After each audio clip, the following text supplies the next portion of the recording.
KPA and equity are just on top of the table. Let's just talk about this. So I'm just coming from watching this APR versus Equity Hawks game, and I just saw a come from behind effort from the Equity Hawks, and they're able to cut the deficit. They're able to outlast APR. And even before I made my previous video, I was just thinking about like APR and REG were the tests that the KP and equity are going to, like, you're supposed to like pass, that you can be able to see if you can be able to get to that next level. And they did pass them because there was a blowout win. KPA blew out REG by 30 points, and that was actually quite, it was actually excellent when I saw it, because that team, we needed to win. We needed to have like a quality win on that, because the first games that we played, that KPA played, they were not like, they were very one-sided. The first game against the Dolphins, you can say that both teams were holding serve pretty well, but KPA was able to outlast because it just had more good basketball players in there. Given like the whole situation, like the way sometimes we can have like our own moments that we're not able to, KPA is not able to like focus and be able to like score the basketball pretty well, but they held up pretty well, and right now they are 4-0. And even on the other side, and look at the Equity Hawks team, they held their own pretty well, especially in the first three games. But in this game against the APR, you could see APR, there was a bit of pushback because they knew what they were supposed to do, and I saw the same pushback. The way APR started is the same way the Gladiators team started. And the Gladiators, yesterday when I was watching the game, I just saw like they were not able to like get there on their own, and Equity just capitalized on that, and they were able to score the basketball and they're able to blow them out. In this game was actually quite different, because from the first to the third quarter it was just a back and forth affair, and at some point when I was watching the game, I even thought like Equity were going to drop this game, and given like the way Equity were playing. But I was very impressed by like our clutch performance, like down the stretch. Not necessarily like the game was decided by like less than 5 points, but you could see finishing the game strong was actually important, because our second halves in recent times have never been the greatest, and having a good second half and just finishing the game is something that we really struggle in, both 3x3 and 5x5. And looking at the Equity Hawks team, like, being holding up pretty well and being able to like get the job done at the end was great. And I want to like, put this out there that they're on top of the table, and we're just riding with them to the end. And there's a high possibility that these teams might even collide in the finals. You never know. Maybe they can be able to like meet in the finals and be able to have like a KBF finals there not in our home soil. But anyway, we all know how that goes. KPA and Equity. KPA have had a winning record in Equity for the longest time, and an upset might be looming, especially if KPA drop this. But I know they're not gonna do that. But let me know that just jinx it. But on to another thing that I must say. As much as KPA and Equity are succeeding, you can even see on the graphics, majority of the time our graphics are being dominated by the new acquisitions that we got. Okay, they're giving us the wins, they're giving us everything. And one thing I must say, given like all the games that I've watched, KPA and Equity are really deferring to like the new acquisitions, which is not a bad thing, especially if you want to win the game. Maybe you just see like they have what it takes to be there, but never forget the journey, because the players that are in the initial squad, that are in the squad, that have been there the whole regular season and the whole postseason, and in the finals they won it.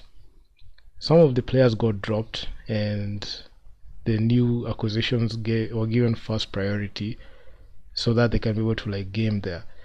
Okay, it's okay to retool, but I must say we should make sure that they complement our game and the players' games, and they shouldn't complement and they should complement the players that are already there.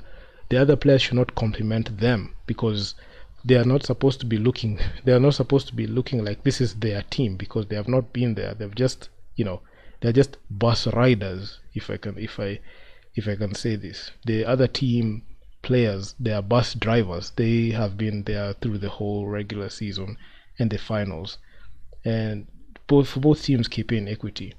The players that I'm seeing, like they're deferring to, like some players in there have played in 3x3, like 5x5. Some players are in the national team. You can even see the team captain for the Team Lioness team, Melissa.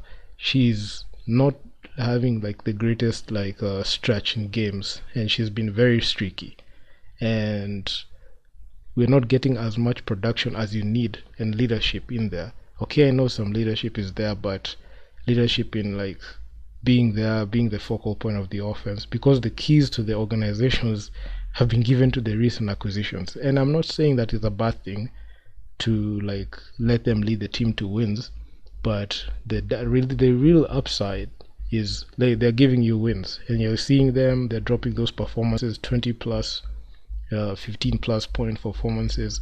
But the major downside is after this tournament, these players are out of the roster and completely.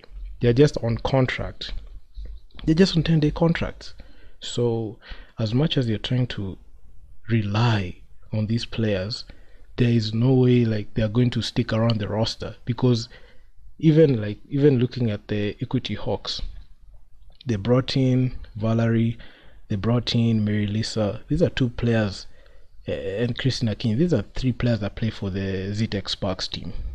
So even after this go around, the players that are going to get cut, even the Malu Grace, the one you can see on the screen with the nice graphics, with the nice stat sheet, you see those are four players that are not going to go ahead with being on the Hawks, and they're going to return to their respective teams. Even the same thing goes to KPA. You're seeing Victoria Reynolds is gonna, she's been signed, especially when KPA are going to play outside. I saw her in Zone 5 last time, and you could see she's only there for that go around. Even this player, Aminata, she's only there for this go around. And also Green, you can see on the screen right there. They're only there for this go around. And the main concerning thing is the over reliance on their production. We should have production coming from all sides, from the players already in the roster and the players who are coming, coming off the bench, and especially the players that have been there the whole journey. So not deferring and giving the keys to the organization to these players. They should be complementing the other players. I know they are better. Okay, I'm not saying they're better players in there, but I'm saying there are players that are there in the roster that can produce. I don't know why the coaching staff has the over reliance on these players, and these players after this go around, they're just gone. So that's one thing that I've seen that's a major undoing. Despite not using our players, we're still winning. And one thing I've seen in Kenyan b-ball is once we get a win, and once a win is there, we have a tendency to not change things, let things flow the way they are. We don't audit the games, we don't say nothing, because I honestly feel even in a win or a loss, regardless, there has to be an audit of the game, and to know what we did, the mistakes that we made, especially down the stretch of games, even despite them being covered up by the win. So yeah, there are so many things that I saw. I didn't like the way they were moving the ball. There's no defunct number one, number two, number three option. I know you can say the number one options is coming from the new acquisitions, but they have not had like significant time on the roster. They've played like 4 games, and in this tournament alone, given the sample size of games, I don't know why it was prudent and quick enough to just give them the keys to the offense. I didn't understand that. I don't know how the coaching staff operates like that, but if I was running my own team, I would make sure that not only have I acquired like 1 player or 2 players, but they are complementing my star player who has been on the roster all through. Yeah, so talent development, especially when it comes to Kenyan b-ball and these big teams, is leaves a lot to be desired, because every single time I've seen these teams leave the country and go outside to play, they are number one to recruit players that number one. Okay, I'm not saying it's not bad to recruit players, but all I'm saying is there's no we're not home growing our own players. We're looking for finished products elsewhere, and you have seen time and time again our Kenyan players, you know, not able to grace such competitions with like their skill, and some of this comes from like being rigid. And I can't say like there's an inexperienced thing, because we have players that have played in 3x3. You have players who have played in the Birmingham games last year in the UK. There are players who have been in national team assignments, both 3x3 and 5x5, and there has not been like a clear improvement on their game. There are players who have played in the national team and they play the same way year in year out. So you can see there's a high likelihood that even when a coach sees like you're not improving, they can try to get somebody outside the country to try to come and fix your flaws, which is very telling to like our work ethic. So sometimes I understand sometimes retooling and just getting somebody who knows what they're doing, but to at what cost? Like your players who are there, some of them, their confidence just gets shot because they're not given the minutes that they need.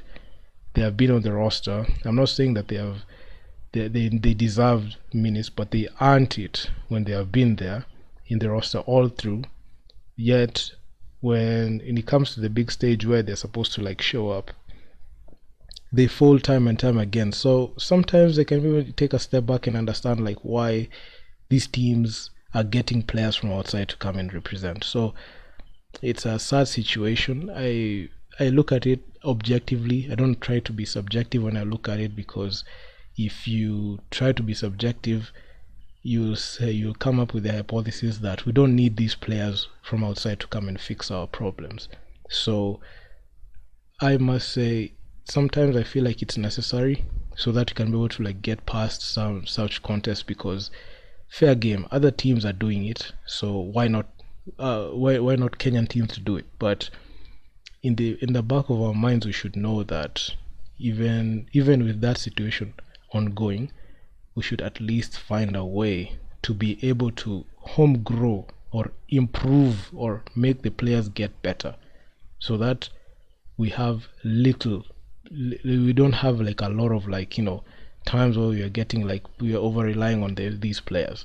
We should like rely on them about 40% of the time, not 100%, because I've seen situations where we are relying on them 100% of the time to be able to like be our leading scorers, play, make, facilitate, grab rebounds, while the other players are being used like selective role players. So, and there are star players who can say dominate. I don't want to say dominate that much, but given the competition in the women's division, it's not the strongest, because there are only like three teams that dominate year after year.